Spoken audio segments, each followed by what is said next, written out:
What's good, family? I'm Nikisha Elise Williams, the host of Black and Published podcast, and the author of the novel, The Seven Daughters of Dupree. This historical fiction novel is about the secrets kept between mothers and daughters over the course of 7 generations, and is told backwards in time from 1995 to 1860. The Seven Daughters of Dupree was published January 27, 2026, and is available everywhere books are sold.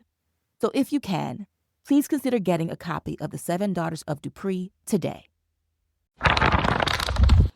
This is the Mahogany Books Podcast Network. I know. It is not September, so this is not technically season 7. But it's not season 7? Okay, here's the deal. I read books all the time, in addition to writing books like The Seven Daughters of Dupree, on sale now wherever books are sold, and working a full-time job. I'm trying to figure out how to keep consistent with the podcast, like the weekly episodes you get when I'm in season, without taking too long of a hiatus. So, for the next few weeks, you'll be getting new episodes, and if it rolls all the way into the official start of season 7, I'll keep it going as long as I can. Also, I'm going to flirt with video. Not this week, but soon. And we'll see how that goes. Anyway, that's my update. Let's get to the episode. The stakes don't always have to be life or death, but they have to be meaningful. And I think that's what keeps readers interested in contemporary romance specifically. What's good? I'm Nikisha Elise Williams, and this is Black and Published on the Mahogany Books Podcast Network, bringing you the journeys of writers, poets, playwrights, and storytellers of all kinds. We have a returning guest to the podcast today, Kristina Forrest, author of the novel, The Summer Girlfriend. It's officially summer, and we just celebrated Juneteenth, the opening of the Obama Center, and Black Yacht Weekend in Chicago. So why not talk about Black love on the beach, which is exactly what Kristina has done for us in this novel she pitched to her editor when she was supposed to be working on something completely different. I'm just going on and on and on.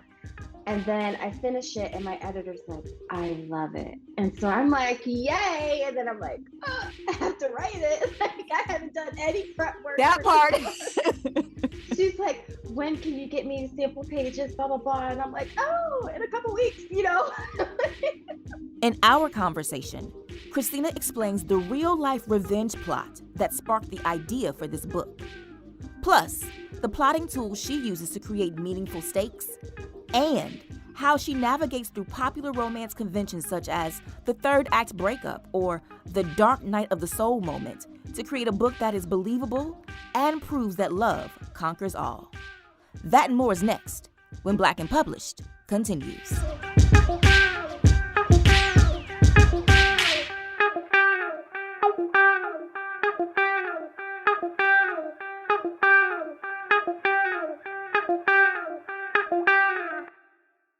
Kristina, when did the seeds of The Summer Girlfriend come to you?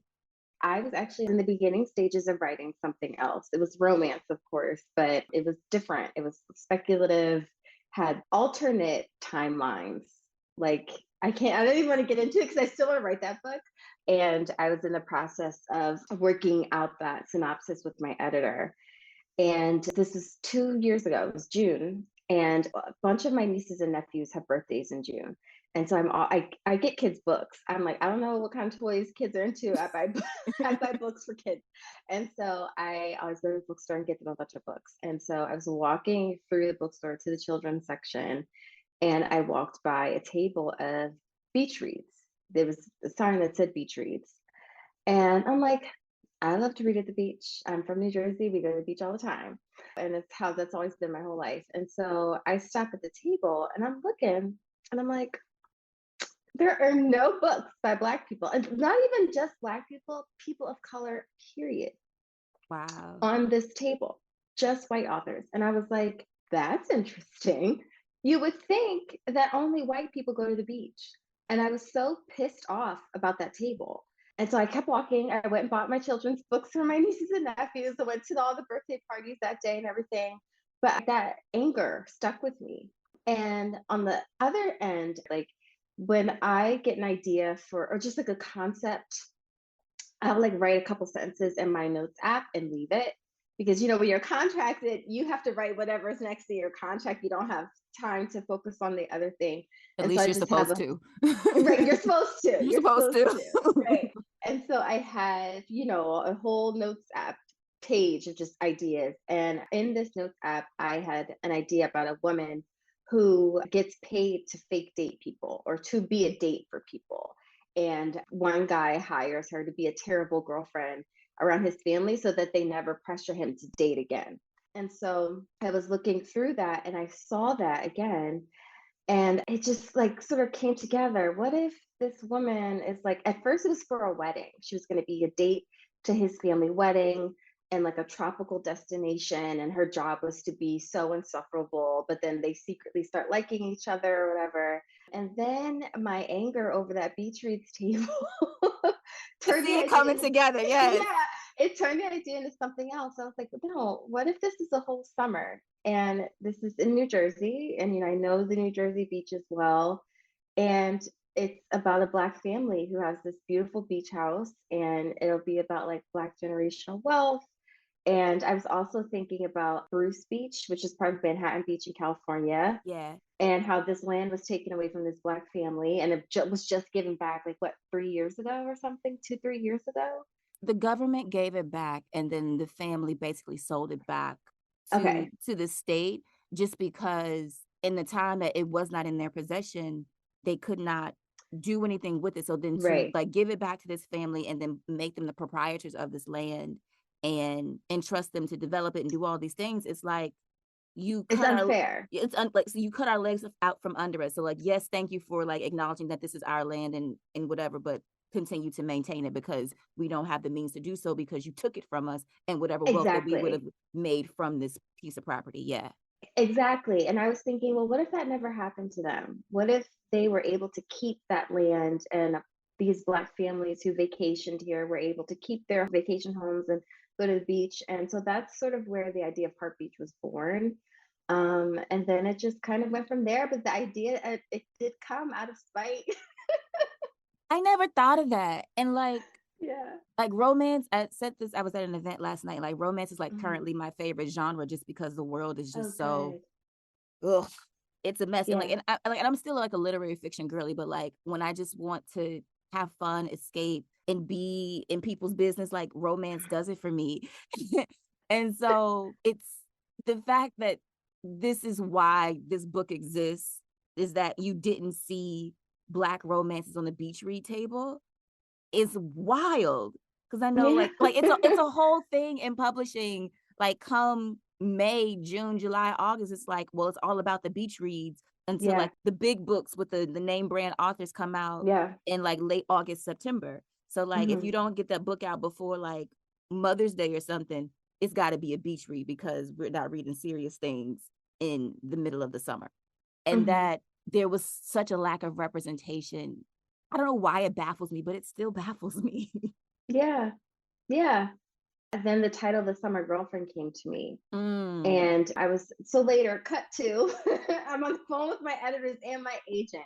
Nobody knows that I have come up with this idea. Again, I'm supposed to be writing this speculative romance, right? And so the four of us are on the phone talking, like brainstorming this idea. And then all of a sudden, I was like, I have a new idea, actually, right? I haven't even warned my agent. And I just pitch it off the fly. I'm like, it's called The Summer Girlfriend. It's about this woman who's fake dating this wealthy man. It's about Black generational wealth. It's about this Black beach town. And, there's a hole in the market right now for Black beach read books, romances. I really think that there's a space for this book to be in. And I'm just going on and on and on. And then I finish it, and my editor's like, I love it. And so I'm like, yay. And then I'm like, oh, I have to write it. Like, I haven't done any prep work That for this part. book. She's like, when can you get me sample pages, blah, blah, blah. And I'm like, oh, in a couple weeks. Like, yeah, all of a sudden everything changed. And I know my agent was probably on the phone like, well, this is new. Like we did not talk about this Did not at talk about all. this. But it all worked out. But yeah, it was, I was obviously thinking about the idea, but I was also thinking about the market and what I wanted to see. And I just pushed for it. All right, so our characters are Noel Lewis and Jeremiah Smith II. And Mhm. Jeremiah is from this Black family of confectioners, I guess. I don't know if that's the right word. Like Ooh, they have y- the baked goods store, pastries and all of that, yeah, desserts. yeah, yeah. I guess I don't know what to call them, but yeah, let's So go what's with it called? I was like, confectioners. confectioners? Is that a thing?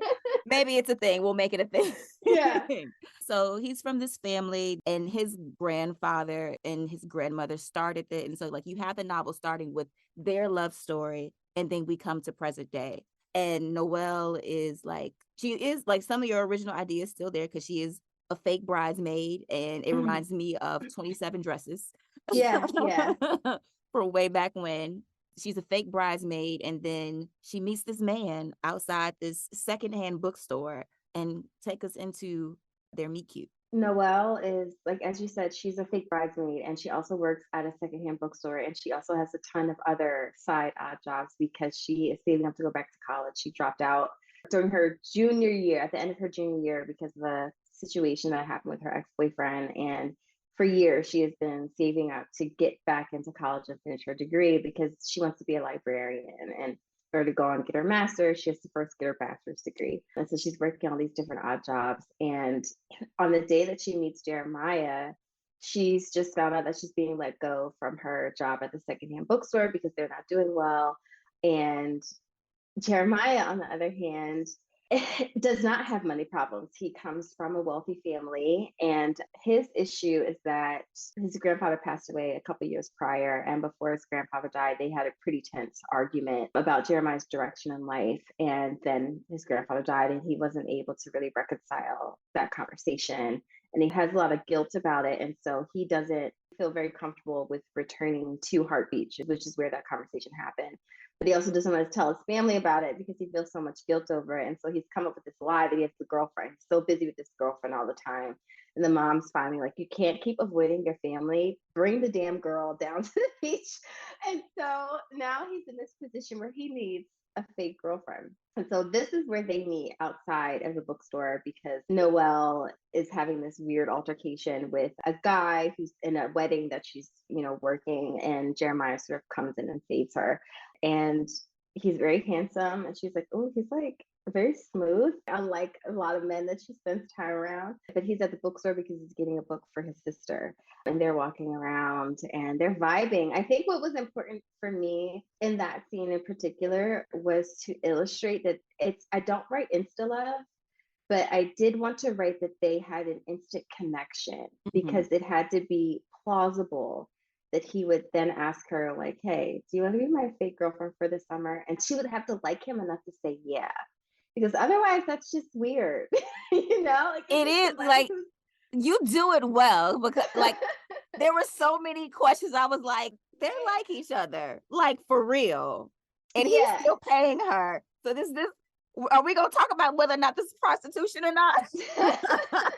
And Because I and was like, we're getting around the transactional nature that started this relationship. Even though they do click, they do vibe. I'm just like, it's a little murky. it is. It gets tricky. And I think that what I leaned into with that aspect of it is like she's getting paid, but she's also finally getting a break for the first time in a really long time. And so she's sort of in her soft girl era, which is what I was leaning into. She's had to work so many odd jobs, and she's had all this pressure and all this guilt that she's had for dropping out of college. And then this really nice guy who has, he has his own problems, but he doesn't have problems with her.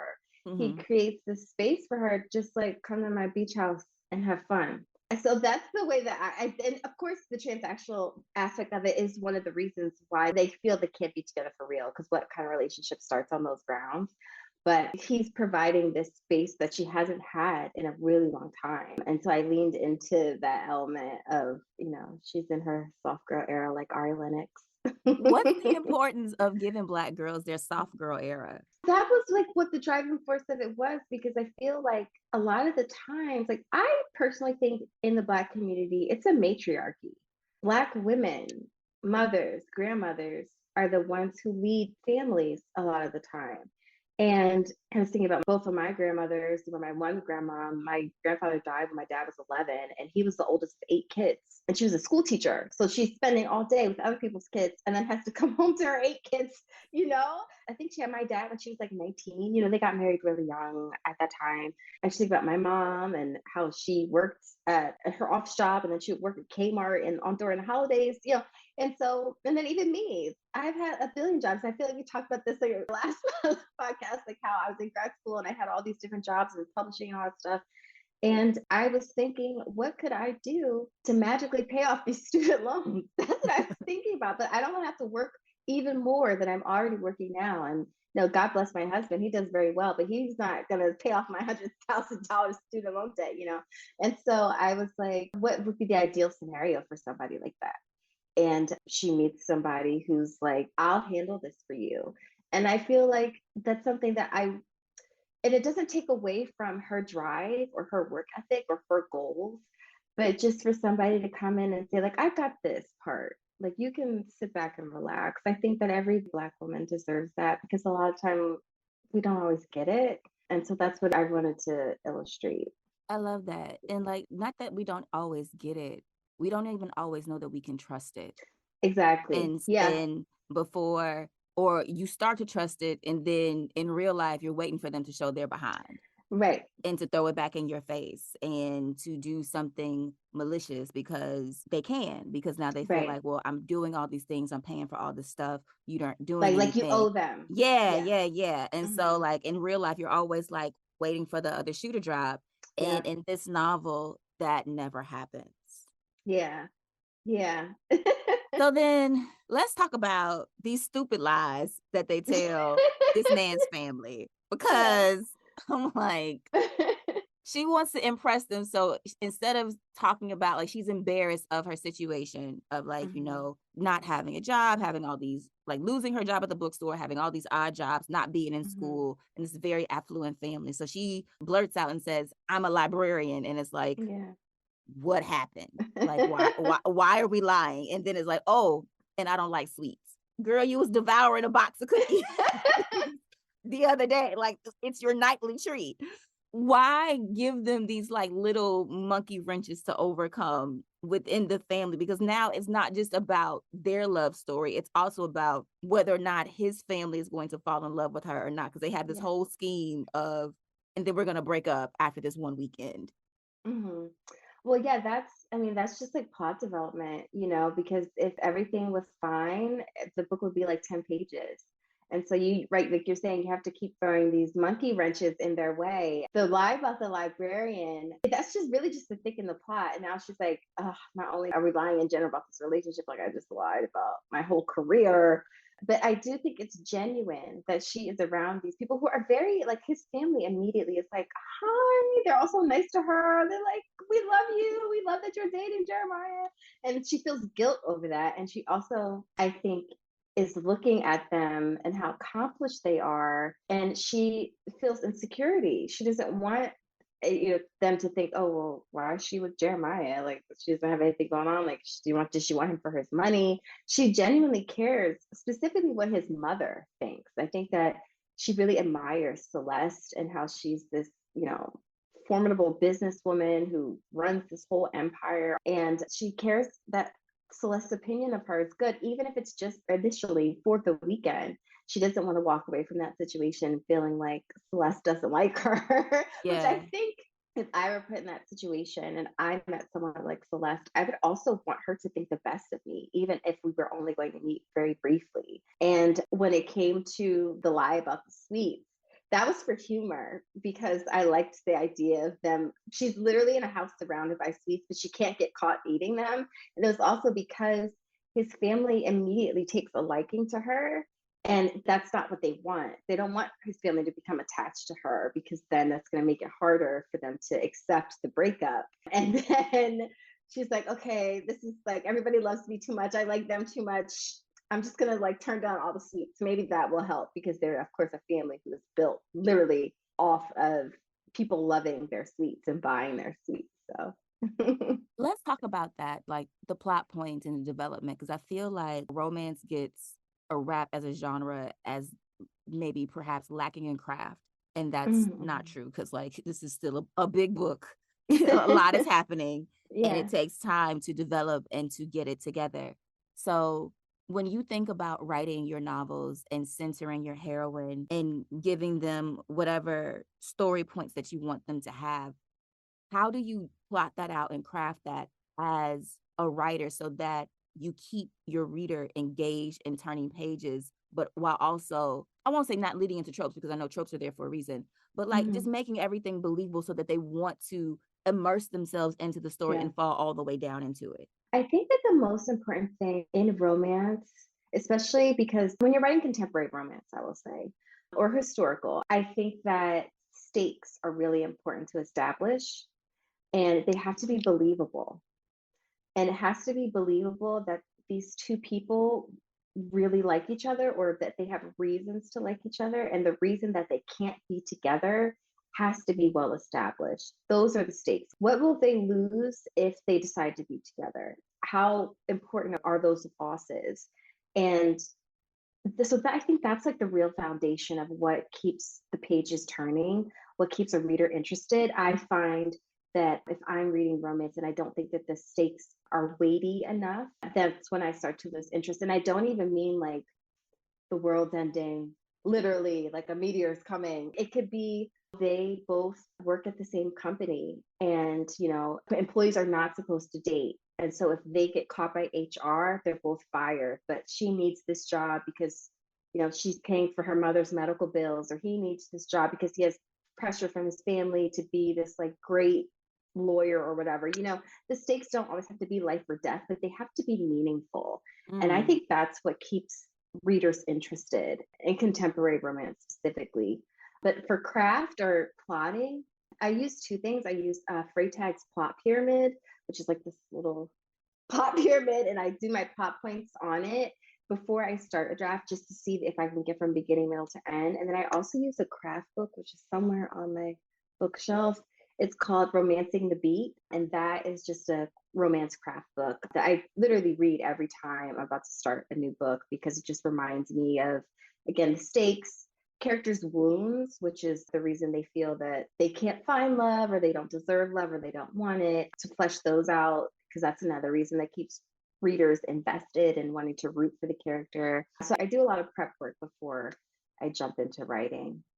I think, but like in talking about stakes, I think what you're really talking about from the reader perspective is subtlety, because they Mm, have to be there and the reader has to recognize them, but yeah, they can't be like super overwhelming where they're unbelievable. yeah, The world doesn't have to be ending. It's subtle enough to be plausible. And I yeah. think it looks effortless on the page, but that's not necessarily easy. Yeah, no, no, not at all. That's why I always think it's so funny when we get a bad rap sometimes, like industry wide, because romance writers are doing the character work, plot, like the amount of balls that romance writers are juggling as they go through a draft. I mean, it's a lot. Or genre writers in general, thriller writers, sci-fi, like having to think about making sure that the story is enjoyable and that it's hitting all of those familiar beats, or it's hitting the beats in a way that's subverting maybe the familiar beats, while also not doing things that are too far left that readers are like, what the hell is this? This is not a romance. You know what I mean? It's a lot. And I think that everybody should be reading romance. I really do. I say that all the time, especially for character work. It's great examples there. I know for me, like the thing that I hate, even though as much as I will read a romance, the thing I hate is the third act breakup. And Oh, like, and I always know it's coming. And it's always going to be some miscommunication. It's always something. And I brace myself for it, like, oh, if they would just like talk it out. But I'm like, people don't talk it out in real life. So like, this is exactly. it's subtle, it's plausible, it works my nerves so much. But at this point, I'm like, I like to see how the writers are going to handle the third act breakup. Like, Mhm. what is it going to be that pulls them apart or makes them stay away or adds more tension to the relationship and makes the characters question whether or not they can really be together. Mhm. And for this one, for you, it wasn't necessarily a break up, it was Mhm. just a break, and Yeah. like time to be introspective and really giving Noelle time to think about what it is that she wanted and whether or not she could have it, or even whether or not she deserved it. And I think that's a conversation that is not always had a lot about romance, about what do Black women deserve in love. Yeah. Were you intentional about that? Yes, or yes, and yes for all the book, for all my books. Obviously, I'm a Black woman who writes about Black women, but I think writing each book, I'm thinking about that particular character. What is it that she needs to learn during this? And what we call it the dark night of the soul. And this is and it's regardless of if it's a third act breakup or if it's a third act event, which sometimes I love to read, sometimes I write that, where something happens, their characters don't break up, but it forces them to either come together or it forces them to rethink things. They have to overcome something. Yeah. And so I am thinking that all has to do with what the stakes are. The stakes are always coming back into play. Like, what was at stake at the beginning? How does that change at the end? How are they feeling those things? And so with Noelle, what was at stake for her? It was her future. She spent so much time saving up to go back to school. She finally has it in her grasp. She's almost there. And now she's afraid that she's going to make the same mistake of getting caught up with a man, which is what was her problem before. And so she has to come to terms with that. And so I was thinking particularly, what is Noelle afraid of? How is she going to overcome this fear? Because that's the whole point of romance, is to prove that love conquers all. And so what does that mean for her? And so, like, what it means for her might not be the same as what it means for like Lily or Violet or, the other characters. So, like, generally speaking, yes, I'm always thinking about that for Black women, but like I'm thinking about it for these particular Black women that I'm writing in these stories.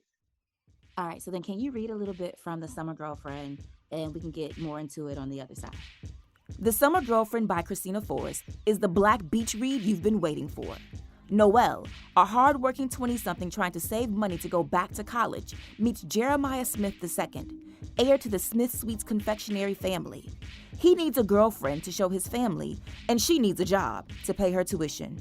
What can go wrong? Or right? Here's Kristina. I'm glad you referenced the scene where they meet outside of the bookstore, because that's what I'm going to read right now. And so, just to give listeners backstory, Noelle was having this really annoying conversation with a man who is involved in one of the weddings that she's working. He keeps hitting on her. She doesn't like him. And Jeremiah happens to pull up and he sees her having this situation, and he pretends to know her in order for the guy to walk away and leave the conversation. And he hugs her, and she allows him to hug her. The hug seemed to last for an eternity. Noelle's lips brushed against his shirt. The fabric felt crisp and smooth. Expensive. What kind of cotton was this shirt made out of? She had no idea what had come over her, but she almost didn't want to let go of this man. Instead of pulling away, she leaned in closer. His chest rose and fell as he breathed, and she could hear the steady pounding of his heart. She peeked her head around the man's arm and saw that Brian had finally walked away. Thank goodness. Brian glanced over his shoulder one last time and puckered his lips in a sour frown. Across the street, Tati was staring out the salon window at Noelle, mouth agape. Noelle could practically see the question marks floating above Tati's head, but she didn't have any answers because she wasn't entirely sure what was happening either. Reluctantly, she pulled away from the handsome stranger who claimed to know her. He looked down at her and smiled. Again, she was struck by a sense of familiarity, but she still couldn't place him. Maybe she actually had seen him in a cologne ad before. I'm sorry, she said, but I don't think I actually remember you. He chuckled and shook his head. That's because we've never met. He pointed his thumb in the direction in which Brian had disappeared. You seemed uncomfortable with that dude, and it looked like you needed an out. Noelle smiled, relieved that she hadn't somehow forgotten meeting Jeremiah before. Maybe she'd seen him on the path once, and that was why he looked familiar. Thank you, she said. You saved him from getting punched, so he should be thanking you too. We don't need you catching any charges, he said, laughing. My name really is Jeremiah, though. What's yours? Noelle. Noelle, he repeated. He smiled slowly this time, like he was savoring the sound of her name. Nice to meet you, Noelle. He held his hand, and goosebumps spread across Noelle's skin as their palms pressed together. His hand was much larger than hers, and other than the calluses on the inside of his palm, his skin was smooth. It's nice to meet you too, she said, gazing down at his long fingers. He had an ex or something? Noelle tore her attention away from their clasped hands and looked up at Jeremiah's face. No, God, no. He's just some guy I met at my other job. Ah, Jeremiah smirked, and a dimple appeared on his left cheek. So you were going to punch him? Let me find out you have a mean right hook. You a boxer? He began examining her knuckles, and Noelle shook her head and laughed as he turned her hands this way and that, peering at her skin. He glanced up and looked at her through his lashes. Then he flashed a disarmingly charming smile, and Noelle could do nothing but smile back as a flight of butterflies began a feverish swarm in her stomach. She started, then stopped. What? She had no idea how to finish her sentence. The butterflies had traveled upstream and were currently discombobulating her brain. Jeremiah politely ignored her sudden inability to form a complete thought. Thank you. All right. So the book, I believe, let me go to it, is dedicated, yes, for all the Jersey girls. You talked about, Yes. growing up in Jersey. You talked about this the last time we spoke as well, Mhm. being there and being home. Why was the Jersey Shore specifically like where you wanted to set this book and like delve into that lifestyle? Because that's what I know. Growing up specifically, I'm from South Jersey, Camden County, so basically the commuter area outside of Philadelphia. And so we all went to Wildwood mostly. Some people went to Ocean City, but a lot of people from my town went to Wildwood. That's where we went on during the summer. That's where everybody went after prom. That was the place to be. And I love Wildwood. It has such nostalgia for me. The boardwalk and the long beach and the funnel cake and the big pizza that's the size of your face. I think I put that in the book. And the rides on the boardwalk, it's such a big part of my summers. And I wanted to capture that for readers, what that meant for me and for my friends growing up. And I also, in a way, wanted to reclaim I just remember senior year of high school, we went, majority of the schools, a lot of schools go to Disney World for senior trip. And, my high school was there, all of our friends and stuff. And we would meet other kids from other high schools from different states.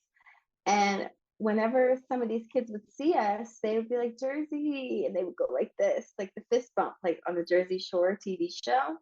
And we would be like, no, we were so like offended by that. Like that, the people on the Jersey Shore TV show are all from Staten Island, number one. Like majority of them are not from New Jersey. And I was like, that's not what the Jersey Shore is. It's just that's just what's on TV. And so I felt the need to reclaim that.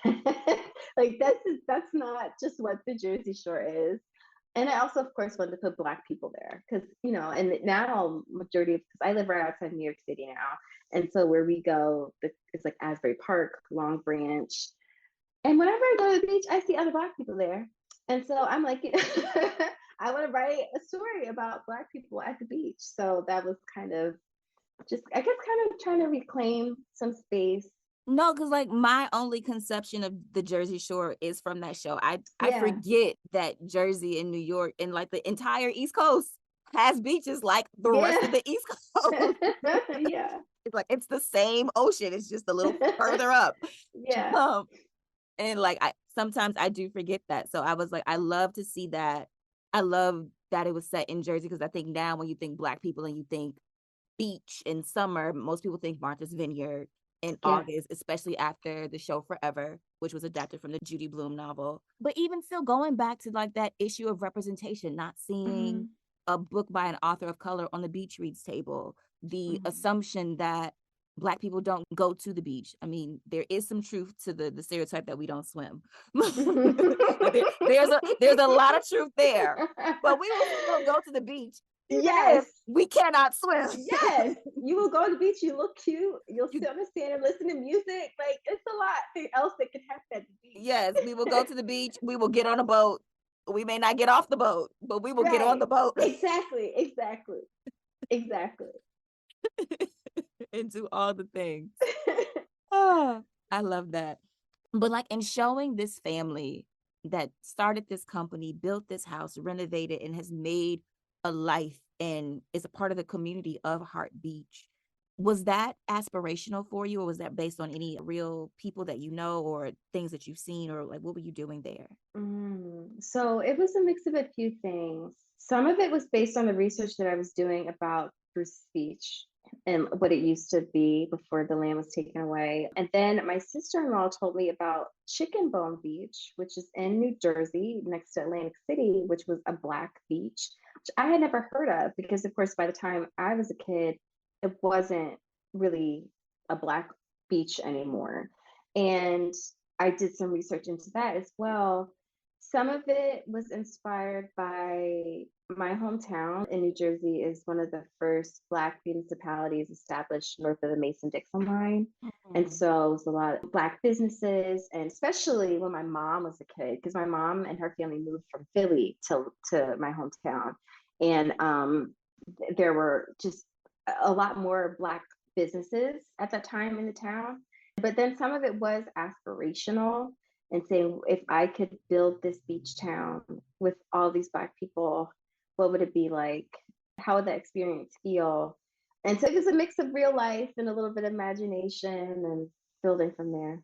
What do you want readers to take from this novel? I would say what I want readers to take away from this book, what I always want readers to take away from my books is to have hope in love and to believe in love and that it can change people. I think what else I want people to take away from this book is that there are Black families with generational wealth. You know, Black people who work really hard to pass that down and to keep these legacies within their family and to protect them. You know, with the Smith family, I was trying to paint a picture of Black affluence and how seriously the Smith family takes their legacy and what their grandfather built. But also just like Black people have fun beach reads too. But that's enough. Like that's enough. Black people have fun beach reads too. Yeah. Period. Seriously. Yeah.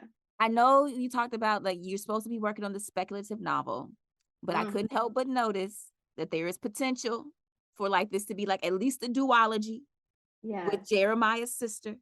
So is that next, or are we going speculative next? So the next book is about Amara. Okay. That's due to come out next summer. It's due imminently, the draft. Cross your fingers for me.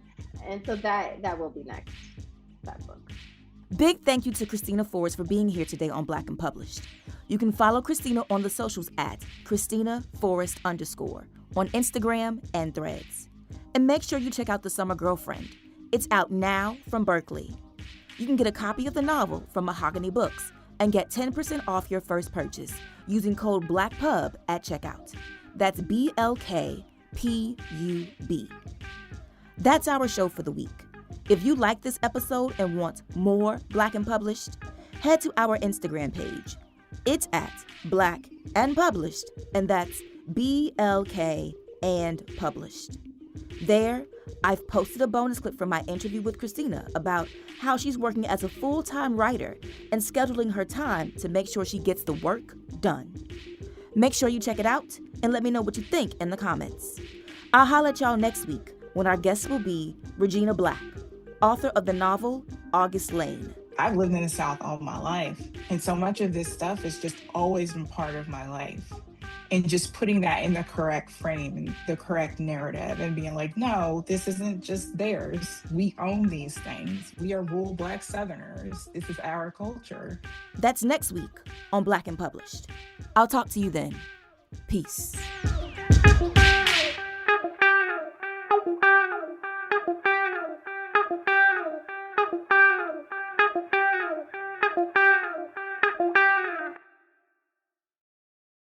What's going on, family? This is Derek Young And Ramonda Young. owners of both Mahogany Books and the Mahogany Books Podcast Network. We really want to thank each and every one of you for listening to this episode. And if you enjoyed what you just heard, drop us a review and rate us on whatever platform you download podcasts on. We truly appreciate each and every one of you for supporting us and making us your go-to for Black books. And we look forward to connecting with you all sometime in the future. Thank you again, fam. And always remember, Black books matter.